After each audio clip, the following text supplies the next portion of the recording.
Welcome back to our channel மாணக்கராசிரியர். இன்றைக்கி இந்த வீடியோவில் 9th standard science annual examination April 2025 Tamil மீடியத்துக்கான ஒரிஜினல் கொஷின் பேப்பர் தான் பார்க்க போகிறோம். நமக்கு 9ஆம் வகுப்பு சயின்ஸ் பொறுத்த வரைக்கும் முன்னாண்டு பொதுத் தேர்வு 2025 ஏப்ரல் 2025 டோட்டல் மார்க் வந்து பார்த்தீங்கன்னா 75 மார்க்கு. ஸோ கண்டிப்பாக நீங்கள் எந்த டிஸ்ட்ரிக்டாக இருந்தாலும் சரி 9th standard science students annual examination April 2025 prepare ஆகிறதுக்கு இந்த கொஷின் பேப்பரும் ரொம்ப யூஸ்ஃபுல்லாக இருக்கும். ஸோ இந்த கொஷின் பேப்பர் கொஞ்சம் நல்லா ரிவைஸ் பண்ணிக்கோங்க. 1 மார்க் வந்து 12 1 மார்க் கொடுத்துருக்காங்க. புக் பேக் 1 மார்க் நல்லா தரவாக பிடிச்சிக்கோங்க. ஸோ அதுக்கு கீழேயே வந்து பார்த்தீங்கன்னா நமக்கு 2 மார்க் கொஷின் இருக்குது. 7 into 14 இதில் 22 வந்து கம்பல்சரி. மீச்சிற்றளவு வரையிறு பொறுத்துக சரியாக தவறாக கேட்டிருக்காங்க. அடுத்து பார்த்தீங்கன்னா மின் மோட்டாரின் முக்கிய பகுதிகளை பட்டியலிட. கொட்டும் செல்கள் என்றால் என்ன, சரியாக தவறா. பாரன்கைமா ஒரு எளிய திசு புளோயம் ட்ரக்கீடுகளால் ஆனது. ஒளிச்சேர்க்கையின் போது ஆற்றல் XY ஆற்றலாக மாற்றப்படுகிறது. X மற்றும் Y என்பது என்ன?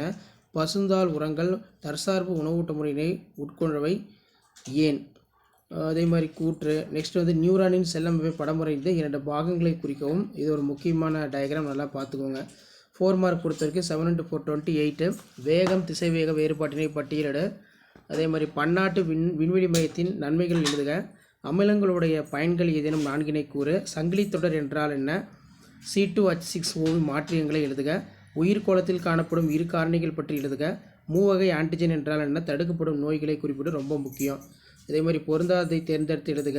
நெக்ஸ்ட் வந்து தேனுடைய மருத்துவ பண்புகள் ஒரு முக்கியமான நல்லா படித்து வச்சுக்கோங்க.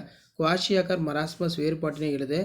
அதே மாதிரி எக்ஸ்பேண்ட் பண்ணணும். WHO world health organisation HIV human immunodeficiency virus. அதே மாதிரி ஆக்சிஜன் சல்பர் அணுக்களின் அமைப்பை படம் வரைக கம்பல்சரி. 7 மார்க் பொறுத்த வரைக்கும் 3 into 7 21. திரவமானியின் அமைப்பு செயல்முறை படத்துடன் விளக்குக. ஒளியின் பயன்பாடுகளை பட்டியலிடுக. எந்த இயற்பியல் அளவு ஹெட்ஸ் என்ற அலகால் குறிப்பிடப்படுகிறது அதனை வரையிறு. அயனி சேர்மங்களுக்கும் சகப்பிணைப்பு சேர்மங்களுக்கும் இடையே உள்ள வேறுபாடுகளை அட்டவணைப்படுத்துக. பல்வேறு உணவு சேர்க்கையின் பெயர் மற்றும் அதன் செயல்பாடுகளை எழுது. நீராவி போக்கு என்றால் என்ன? நீராவி போக்கின் வகைகளை எழுதுக.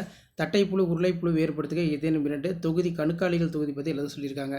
ஸோ இதான் 9th standard science annual examination April 2025 கவர்மெண்ட்டோட official original Tamil medium question paper. Share பண்ணுங்கள், சப்ஸ்கிரைப் பண்ணுங்கள். தேங்க்யூ.